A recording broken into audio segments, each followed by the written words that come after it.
Hey there, folks. Thanks for joining us on Sunday and for this next session of our final day of the conference. I, of course, want to be sure to thank our sponsors again, one more time, Ribera Law Firm, Lamont Law Firm, MK Safety Net. Thank you so much for helping put on this conference. And of course, Mitch Garabedian for your support both today and over the years. I'm really pleased to be introducing today Asher Lovy, who is an Orthodox Jewish survivor from Brooklyn and has been an advocate for survivors of child sexual abuse since 2012. Since 2016, Asher has led ZA'AKAH, which is a nonprofit dedicated to raising awareness about childhood sexual abuse in the Orthodox Jewish community. Supports survivors of childhood sexual abuse, participates in educational events in the community around New York State, has helped pass legislative reforms concerning child sexual abuse like Aaron's Law and the Child Victims Act. I have seen firsthand the great work that ZA'AKAH does, and I'm really thrilled that Asher is joining us today to talk about his work. So with that, Asher, go ahead and take it away. With an introduction like that, wow, Zach, save something for my eulogy, please. So as Zach said, my name is Asher Lovy. I'm the director of ZA'AKAH. I've been the director of ZA'AKAH since 2016, yeah, it's been a pretty interesting ride, especially since we're working in a community with very particular. With very particular idiosyncrasies. Every community has its own sort of dynamic of how it covers up for sexual abuse, how it deals with cases of sexual abuse, how it supports or doesn't victims of sexual abuse. So today's presentation is going to be about the work that I and ZA'AKAH have done and the particular challenges that we faced in the Orthodox community. So just give me a second. I'll have a presentation here. Just give me 1 second. There we go. Okay. So I blew right through that slide. All right. Okay, so a little history on how ZA'AKAH got started.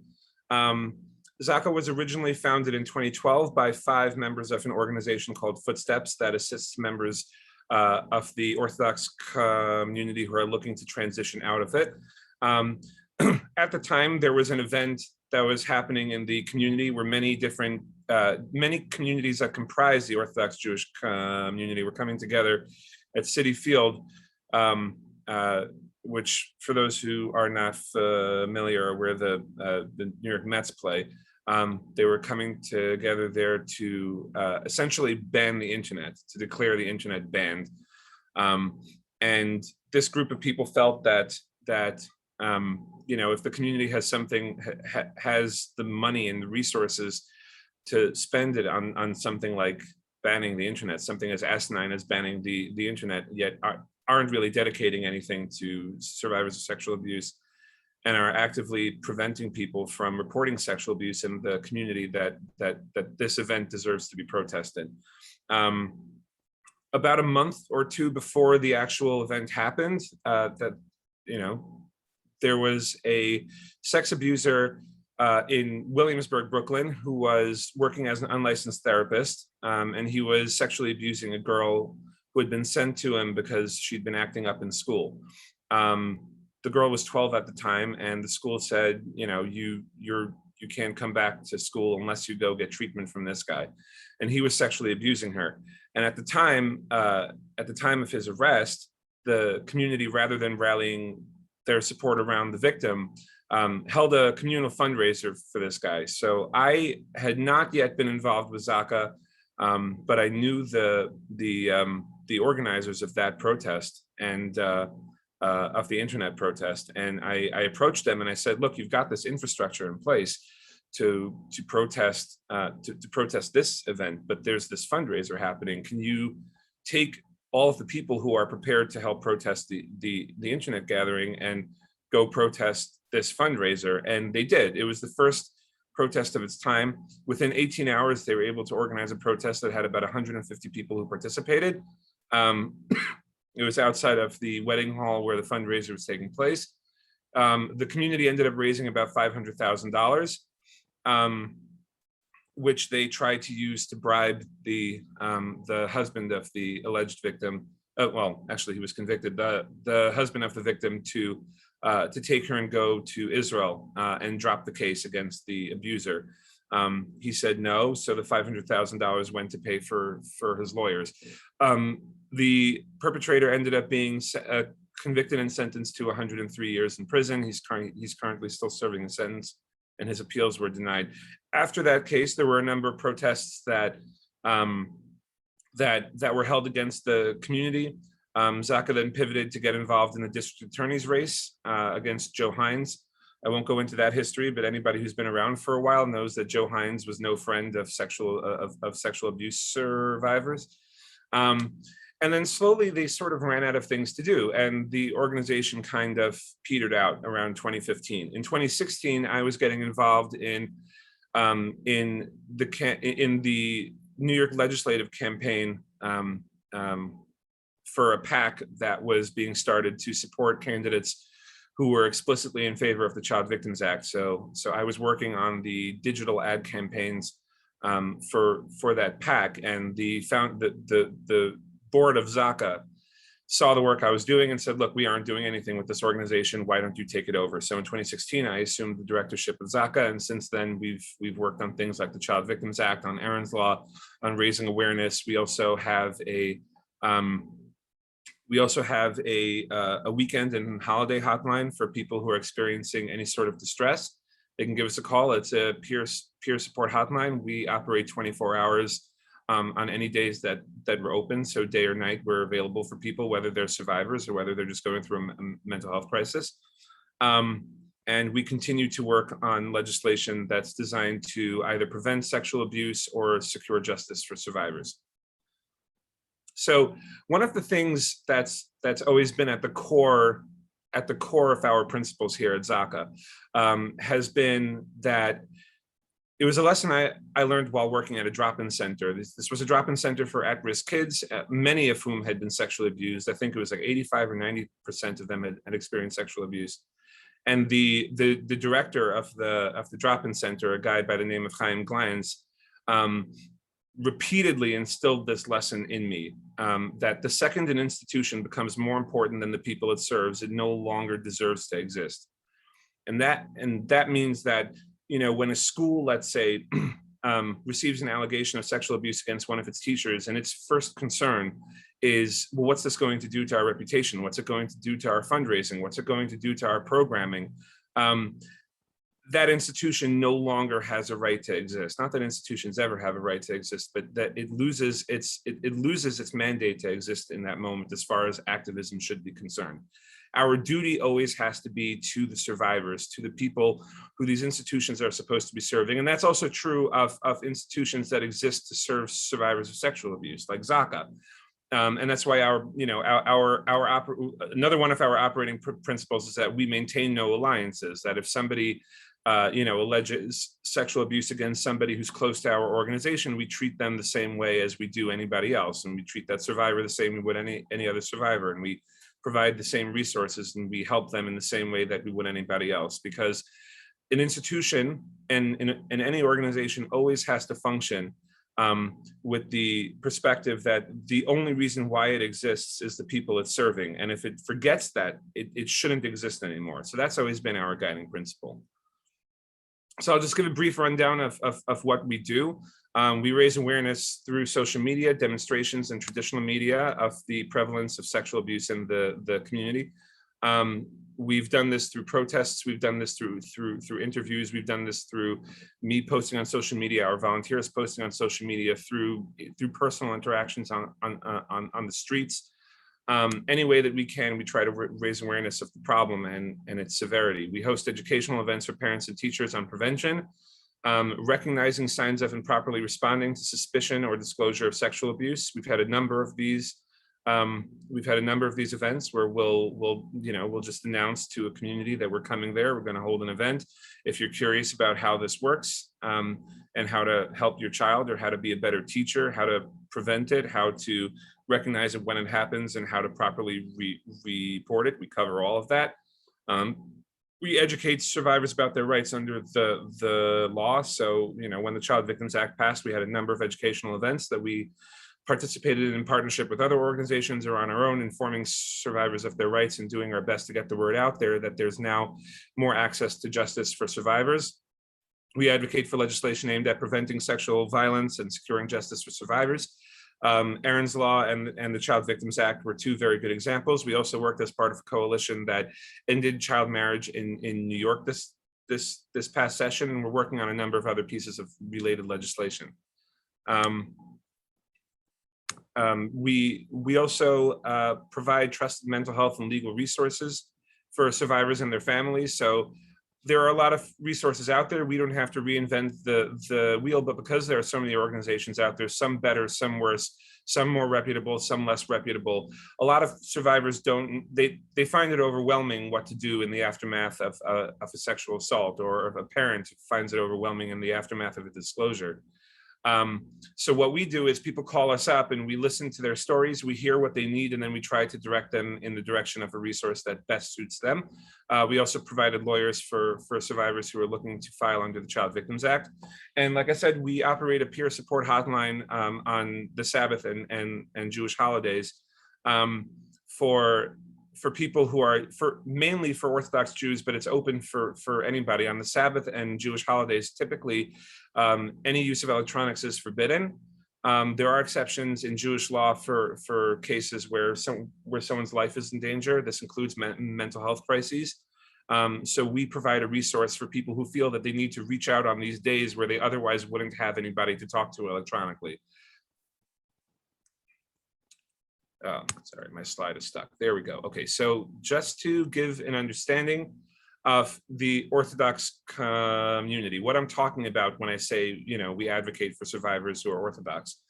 I'm going to preface this by saying this is not going to be an exhaustive rundown of what comprises the Orthodox community. The Orthodox community in general has dozens, if not hundreds of communities within it that each have their own particular cultures, their own particular customs. These are just overarching categories, and I'm going to try to explain as detailed as possible and as briefly as possible. So there are four main branches, I would say, in the Orthodox umbrella. There's Hasidic or Hasidic. You may have seen you may have seen them referred to in media as ultra Orthodox. These tend to comprise very insular communities, don't really interact much with the world outside of them. They tend to have their own internal economies. They tend to stick with themselves. They procure housing from people that they know. They are run sort of top down by individual rabbis known as rebbes or rebbes, and their aides. They're communal aides who sort of work as communal activists on behalf of the community, both liaising with the outside and helping people on the inside. They have very limited internet and social media use, although that's sort of changing these days. There are more people from those communities who are interacting on social media, but it's still pretty limited and it's still pretty closed. They have very limited secular education, so there's a difference between the way boys and girls are educated in these communities. Girls tend to receive more of a secular education. Boys tend to receive less. If anyone's interested in why, ask me later. It's a complicated issue that I can't go into now. But it's very rare for boys to receive secular education past, let's say, 6th grade, certainly not any sort of high school level education. There's near complete sex segregation, and that's included within families. So there are a lot of families where, for example, cousins won't talk to each other if they're of the opposite sex. The majority are employed inside the community. So this lack of education doesn't necessarily mean a lack of ability to have a successful career. It just means that your career options are limited to jobs within the community from people who are going to hire you despite a lack of traditional credentials.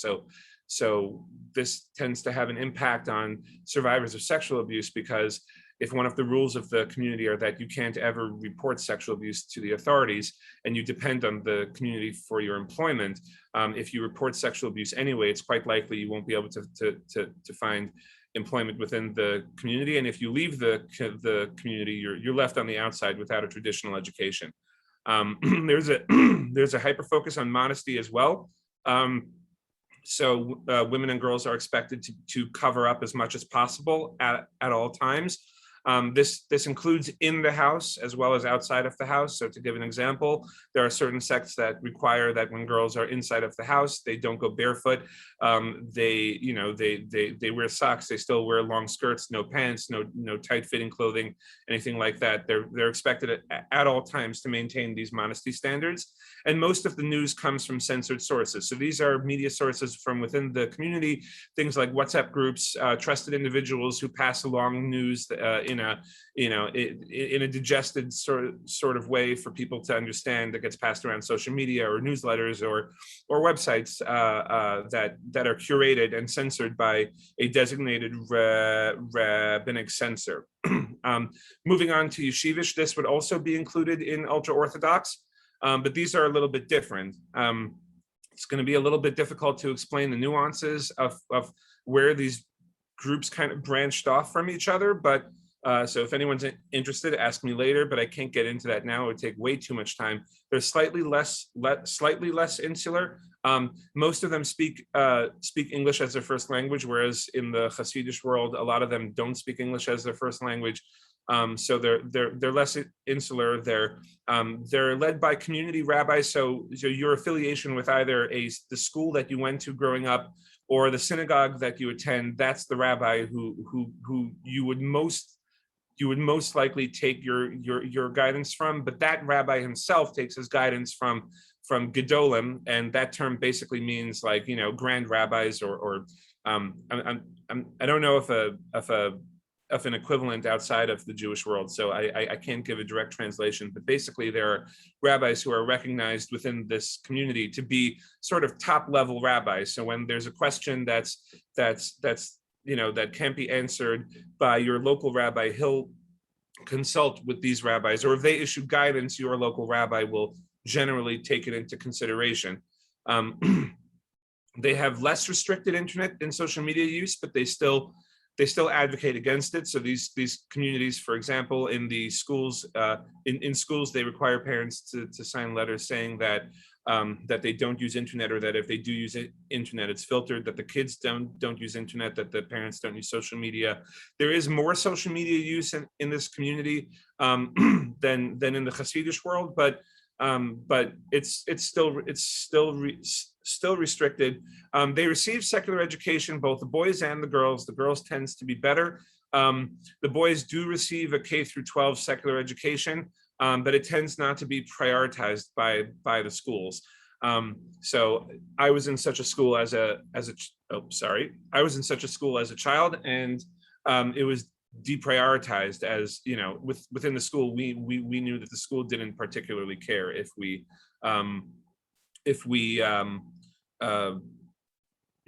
participated in class or did well. It wasn't something that would get us reprimanded if we didn't spend a lot of time or effort on it. There are a certain level there are a certain number of people, both boys and girls, who go to college from this community. There are certain college programs that are tailored specifically for this this community. It tends to be in limited professions, like sort of more like therapy and accounting and that sort of thing. Nothing really in the humanities beyond psychology. Nothing in major STEM fields. It tends to be more oriented on jobs that you could get within the community that serve the community, but they do often attend college. Often they're employed outside of the community. Many are employed within the community, but there are plenty who are employed outside of it. There's also a hyper focus on modesty, almost to the same level as in the Hasidic world. And some news is from censored sources, but much of it isn't. The Lubavitch community, you may have seen these folks in New York standing on street corners asking people if they're Jewish. They tend to be more oriented toward outreach. They're a lot less insular.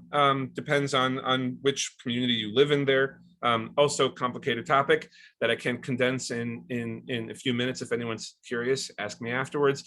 There's a controlled hierarchy of rabbinic leadership in the sense that there are institutions within the Lubavitch world that control certain aspects of it, but they don't actually have a rabbi overseeing everything. The last rabbi who was sort of the grand rabbi over Lubavitch died in the early 90s and has not been replaced, but there are a number of very prominent families and very prominent rabbis sort of at the top of the pyramid there who direct everything downwards. A lot more internet and social media use, varying levels of secular education. So within the headquarters of Lubavitch, which is in Crown Heights, within that community, the flagship school of this movement has zero secular education, none. But there are other schools in the community that have more of it. And as you get outside of the New York area, it's a lot more common for people who affiliate with Lubavitch to receive a secular education. They also encourage a lot of not sure how to characterize this, people who were previously secular, who are now members of Lubavitch. There are a lot of them, and there are a lot of them that are recruited back to Orthodoxy in college. So there are a lot of people who are very highly educated within Lubavitch. Many are employed outside of the community. Less of their news comes from censored sources than yeshivish. But there is still some news that comes from censored sources, and they're more engaged with the world in general, simply because of their commitment to Jewish outreach. And then you have modern Orthodox, which is based on a philosophy combining Torah study and general sciences, secular knowledge. They're not insular at all. They have a more democratized leadership, in the sense that the leadership doesn't really exert that much power from the top down. People are generally more independent to make choices based on their rabbi's guidance rather than, being ruled by rabbinic edict. There's wide internet and social media use, excellent education in their schools. Colleges strongly encourage, nearly all are employed outside of the community, no censored news for the most part. Wealth and status are heavily valued, and they're more open. They have a more open approach to religious observance. So there's a wider spectrum of what's considered acceptably Orthodox within those circles than there is in the other three. Now, that's not to say that sexual abuse doesn't happen there or that it's covered up any less often. There are some cases in the modern Orthodox community that are far more horrific than any of the cover-ups in the other ones. But it's a complicated topic that I'm condensing for the purposes of this talk. So the primary challenges that we face in the Orthodox world. Sorry, I'm just checking on time. Oh boy. Okay. All right. So the primary challenges that we face in the Orthodox world are, number one, there's this idea called Mesira, which is that snitching or informing is prohibited. In fact, it's so serious that the law of Mesira stems from when Jews were primarily in Europe, living under authoritarian rule or monarchic rule, or local municipalities where the rulers were anti-Semitic. The idea that you would inform on a fellow member of the community to the authorities was considered like you were committing murder and made your life essentially forfeit. Because what often happened was that when the secular authorities would get involved in these communities, when they felt an existing animosity toward the Jews who were living there, would often result in collective punishment. So this idea of Mesira came about as an instinct towards self-preservation, that we can handle our issues internally, but if you bring in the external authorities, they're going to collectively punish us. So if you involve them, your life is forfeit because you consider our lives forfeit. And this attitude continues today, even though the same conditions no longer apply. We live in a democratic country with a justice system that at least claims to apply equally to all involved. As anybody who's been involved knows, that's not necessarily true, but it's generally considered to be a lot fairer. So Mesira in actuality doesn't apply, but the attitude still remains that Mesira, any sort of informing to outside authorities, is considered is considered to be a terrible, terrible breach of the community's rules and norms. There are organizations like Activism Israel, which lobbied heavily against the Child Victims Act, which have as their written policy that you're only allowed to report sexual abuse to the authorities if a rabbi approves the report first. This is meant as a mitigation to Masira, and bizarrely enough, it was considered by Aguda to be a step forward. But many of these communities still apply the rule, whether it's formal or informal, that if you report sexual abuse to the authorities or you sue under something like the Child Victims Act, your membership in the community is forfeit. Lashon hara, or evil speech, is a prohibition against slandering a community member. This is drilled into children when they're young in school. It is constantly talked about in certain segments of the community. The idea that to say something bad about another Jew is considered a terrible thing and is forbidden. And often when we talk about cases of sexual abuse in the community, Lashon hara will be hurled back as a response, as if we're doing something wrong for discussing it. In actuality, Jewish law allows exceptions to Lashon hara. Lashon hara is generally meant to exclude, is meant to prohibit people from saying things like, oh, that guy over there, that piece of garbage, let me tell you what he did last week, just, slandering someone for the fun of it. But if there's a communal benefit, it's generally considered an exception to the rule. And you're not only allowed to talk about it, you're supposed to talk about it. So in cases of sexual abuse, Jewish law in actuality mandates that one should talk about it, but these communal practices tend to be that Lashon hara is hurled at anybody who talks about sexual abuse, whether that's within keeping with actual Jewish law or not. Then there's rabbinic decrees. There are communities where survivors or those who suspect abuse are explicitly prohibited from reporting without explicit permission from a rabbi. There have been a number of cases where explicit permission from a rabbi has been given, and other rabbis in the community have still imposed a backlash against anybody who's tried to report. So this is more of a cultural thing than an actual Jewish law thing, as is common in many different types of communities, both religious or secular. What people want to do is different from what they say they should be doing. There are communities, so like I said, in some cases this is explicit, in some cases it's implicit, in some cases the rabbis are actively involved, in some cases they're passively involved, but that's one of the challenges. There's a general lack of awareness about the prevalence and effects of sexual abuse in many in the community. This is changing, but up to a certain point, there's still a large lack of awareness of the full extent of the problem and its consequences on survivors.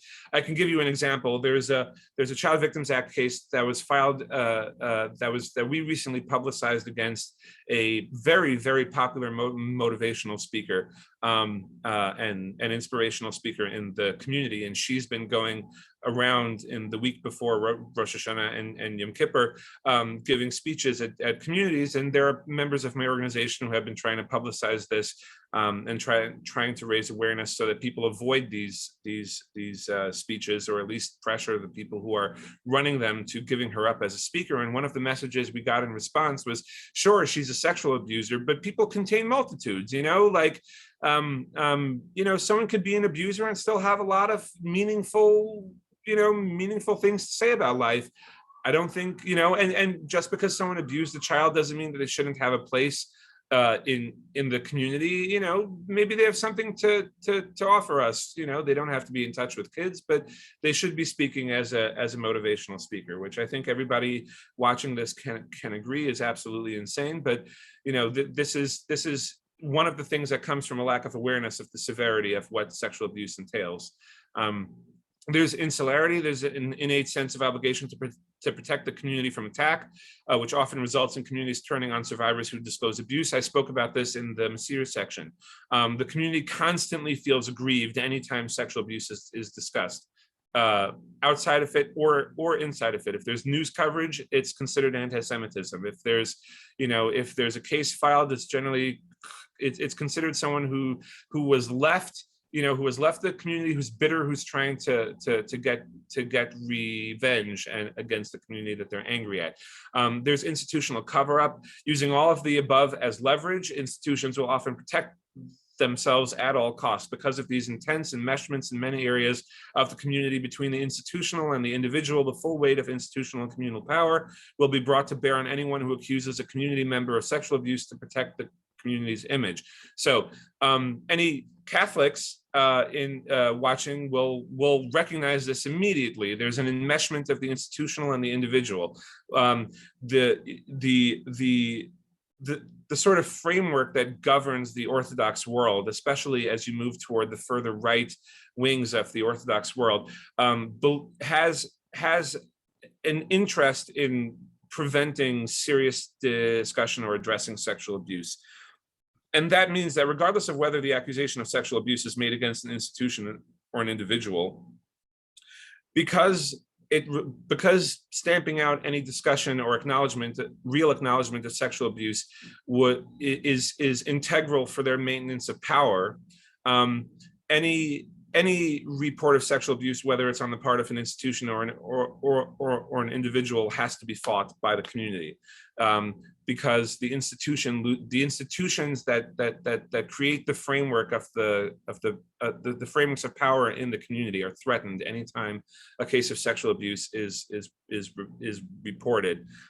So they come down like a ton of bricks, regardless of whether you're accusing a yeshiva or whether you're just accusing, some family member. So let's talk about what's been effective. We do our utmost at ZA'AKAH to maintain trust with the people that we serve. While there may be many issues in the community that ZA'AKAH members have opinions about, myself included, we avoid commenting as an organization about anything not directly within the scope of our mission. So to give an example, there are organizations that are fighting for the right of children to receive a basic secular education. And regardless of the opinions that ZA'AKAH members, myself included, may have about the validity of that cause, because we serve a constituency that has a wide range of opinions on that particular issue, we don't comment on it publicly, because we have to, because people who don't support the right for a secular education also have children who are sexually abused, and we still have to represent them. So that's one of the ways that we maintain trust, is by obsessively staying on mission and only on mission. We also try to be as honest and reliable as possible. We make sure to give our clients a very accurate and realistic idea of what to expect. We don't overpromise, and we provide consistent service. If we can't do something, we're not going to try. We can't provide therapy for people. We don't have the infrastructure. We don't try. We don't claim that we tried. We can't fund therapy, so we don't try and we don't claim. We will refer to organizations that do that better. We endeavor that any service that we provide, whether it's the hotline or our advocacy or our referrals, that people understand very clearly what they're getting up front, so that we aren't disappointing anybody or leading them on. We do only what we can. While the original leadership of ZA'AKAH attempted to change the community through direct action, we've come to realize that it's unrealistic to expect wide communal change at the pace we would like. It's not going to happen. We're up against a behemoth. We've stopped trying to change the community as a whole. Instead, we focus on change through service. The more people we can help, the more the community trusts us as a reliable resource. The more that happens, the wider our influence. The more people who see that ZA'AKAH are providing the support that the community isn't on a survivor by survivor basis, the more we get trust, the more we can influence them, the more people become aware of sexual abuse, the extent of the problem, and how to properly address it, and the more they're empowered to push back against communal structures. We can't do that on our own. We need the people in the community to do that for themselves, and we do what we can to empower them. We try to be as adaptive as possible. So we don't define ourselves as doing this thing and only this thing. We try to respond to the needs of the community. As new needs arise, we do our best to address them as quickly and reliably as possible. This was an excellent illustration of this was our hotline. Our hotline came about as a result of the need during COVID. There were many people who needed somewhere to reach out to because they they were feeling anxious, depressed, they were experiencing isolation. The community didn't have any sort of hotlines for just general mental health help. So we started one, and it's been going very well. We also try to treat people as individuals. We recognize that individuals are not the community that they're part of. There are many reasons why people have a membership in a community. Either they're born into it, or they marry into it, or for whatever reason they're stuck in it. And they may like many aspects of the community and not want to leave. There may be consequences to leaving that they can't accept, but they know that there's a problem and they want to do something about it. So we treat people as individuals and avoid at all costs making assumptions because of their community affiliation. So we don't, when someone calls up, we don't assume that they're trying to cover up abuse. We talk to them, you know, when they say that they're a victim or that they're a parent or relative of a victim, we try to treat them like we would anyone else. We're realistic about the way we discuss it with them, but we don't assume that they're going to act a certain way just because they're a member of a community. While community leadership may oppose us, our mission and our messaging, many community members do not. When we receive calls from community members, we are open, honest, and respectful of them as individuals. So just before I wrap up, I just want to give a good example of that last point of how we treat people as individuals and not members of the community. When ZA'AKAH restarted in 2016, sorry, I'm just going to check for time. Okay, when ZA'AKAH first started in 2016, it restarted in 2016. We held a protest outside of the executive director of Agudath Israel, outside of his synagogue, and we were expecting a ton of backlash as a result. Now, we did have some backlash. We had people who tried to shout over us, which, as anybody who's ever seen me protest knows, big mistake. You're going to wind up with a sore throat and you're still going to lose. We had somebody set something on fire and throw it at us as well. We had other people coming over to us and telling us that we were misguided, but there were so many people, the majority of people, were encouraging us. They were driving by, giving thumbs up. There were people who stopped to make donations on the spot. There were people who came to give us water on a hot day. There were people who came over to, when we protest, we always have people on the side who aren't protesting, who are there to talk to people who want to ask us questions. They were coming over and telling their story of sexual abuse. There were people who came over and asked us for advice and for help. There are always people in the community who know what the problems are, but they don't feel empowered to do anything about them, either on an individual or on a communal level. And that's who we serve. And that's what it means to treat people as individuals and not just, you know, blank-faced members of a community. There are a lot of people in a community that may be malfeasant, who know there are problems, but they can't, for whatever reason, leave. And we're there. If we could help even one of them, that's what we're there for. So if anybody wants to contact us, this is our contact information. I'm sure it'll be available afterwards also, but if anybody wants to take a screenshot, feel free. And now I guess we'll open it up to Q&A.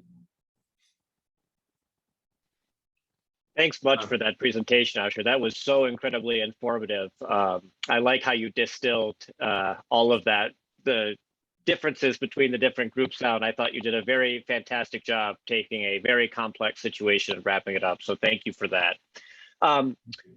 Quick, just a couple of questions here. Regina wanted to know, she says, I'm Reform Jewish, and I'm wondering if this is mainly a problem in Orthodox circles or if you get cases from other Jewish backgrounds.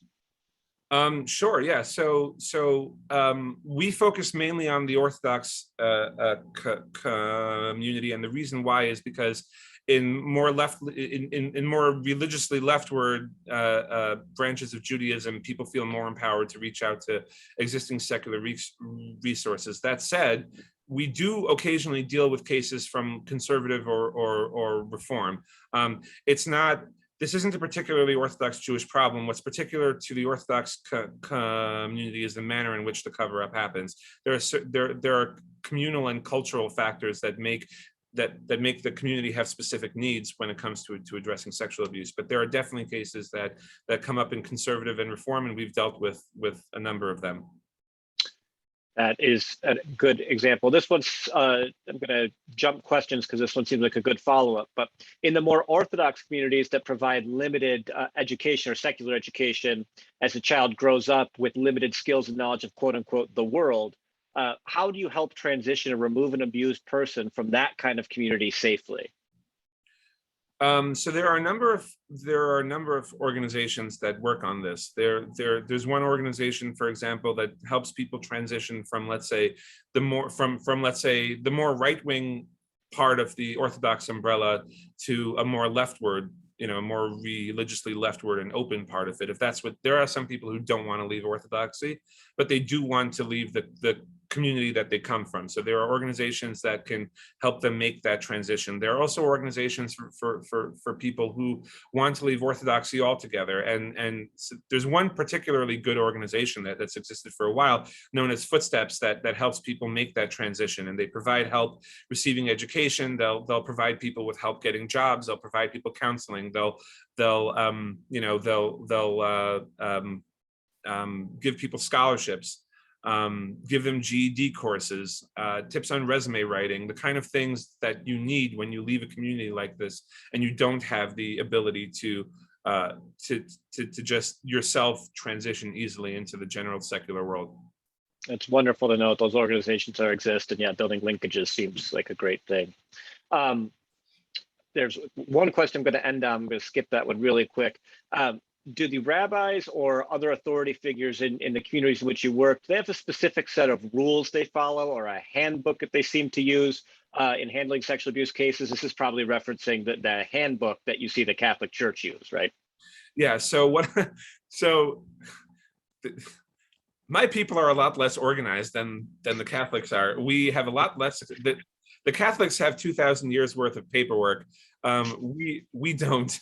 One of the funniest things I heard was from what's his name, Bob Hotzen, when he told me he wanted to be, when he was laicized, but he said he wanted to leave the Catholic faith officially. He said that he went into his bishop's office and there was paperwork involved, and I thought that was so emblematic of Catholicism. We don't have that, so there is not a specific there's no one specific handbook. There's no equivalent in canon law, so to speak. There's no guidance issued by any central organization. Each institution is working on its own assumptions. That makes sense. Thanks for that, Asher.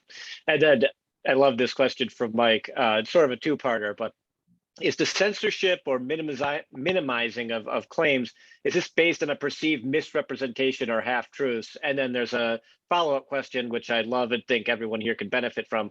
What can we do to support ZA'AKAH and your mission as individuals from different cultures?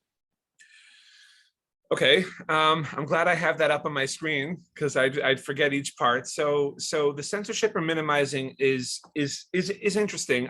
It's an interesting question because when I first got involved, when I first started working at the drop-in center, and I was a survivor of abuse myself, of years and years of it, and I thought I was the only one, which is very common, So when I started working at the drop-in center and I found out that there were 85 to 90% of the kids there had experienced sexual abuse, I was shocked.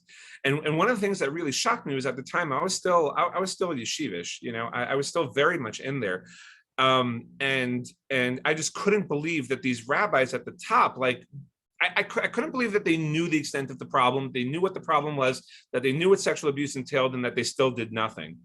So I told the director of this organization, you know what I'm going to do? I'm not like those people who've left and they're angry and they're screaming from the outside. I'm still on the inside, right? So surely the issue is a lack of awareness on their part. And I told the director of this organization, who himself is a Hasidic guy, I'm going to go to these rabbis. I'm going to talk to them. And I'm going to get you the funding that you need. I'm going to get them to take it seriously. And he laughed at me, openly laughed at me. He said, you go right ahead and try. And I said, yeah, you know what, I will. And 2 weeks later, I was back there screaming and cursing and shouting and like throwing things, not anything dangerous, but like pillows and, whatever. I was like furious. And he's like, well, what happened? I said, they don't care, So part of it is a lack of awareness, but at some point the ignorance is willful. And on the part of the community, unfortunately, because so much of I'll tell you a really crazy question, a really crazy story that sort of illustrates, how the community kind of relates to this. And Zach, please warn me if I'm running up against time. You're but good. In 2014, I think it was 2014 or 2016, there was a case where a man was recorded on video outside of a girls' school, a religious girls' school, Orthodox girls' school in Brooklyn trying to kidnap a 14-year-old girl. And the police sent out a photo because they got a surveillance photo of him and they were trying to get more information on him. And one of the censored news sources in the community, which never publishes cases of sexual abuse, published this picture and said that there's a Hispanic man who was arrested, who's being sought by police trying to abduct this 14-year-old Jewish girl. And later on, the police released an updated and it was a guy. It was just a guy with like a short cropped haircut, white shirt, dark pants.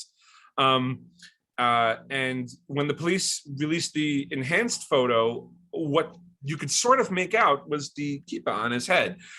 And then suddenly that story went away. So what had happened was, you know, that somebody recognized who that kid was. And it turned out that he was a member of the rabbinical board of Agudath Israel.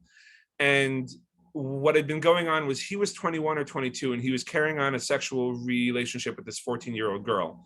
And he had gone to, and she had tried to break it off with him, and he had gone to her school to, like, you know, try to get her back.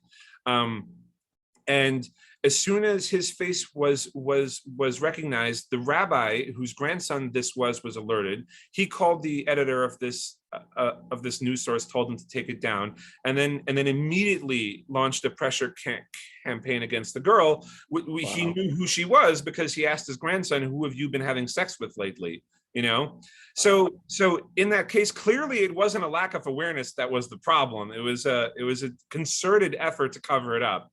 But there are definitely, like, one of the reasons why they're able to so easily get away with it is because the media is so censored, and because so many people get their information from censored media. They are not allowed to understand the problem unless they go looking for it. They're not allowed to. There are even organizations. There's one organization. It's the largest Orthodox victim services organization in the world, and they will not mention that reporting to the police is important at their educational events. After the Child Victims Act passed, they published an op-ed in which they deliberately lied about the existence of the CVA look-back window. So, you know, it's a combination of both. It's willful ignorance or deliberate indifference at the top, and then as you get lower and lower, it's like people are the victim of this censored media ecosystem, and also, frankly, they're scared of the consequences if they actually speak up. And I forget what the second half of the question was. That's all right. We have actually gone over time. They're about to close the room on us, okay. But Mike and I will connect with you on the answer to that question, because it's definitely something we want to do. You know, we stand behind you, stand behind the work that you do. Thank you so much for the work that you do, and I know that we will want to do everything that we can to help amplify it. So thank you so much, Usher. Really appreciate you being with us today. Sure. Thanks, Zach. Take care, everybody. We'll see you in just a couple of minutes.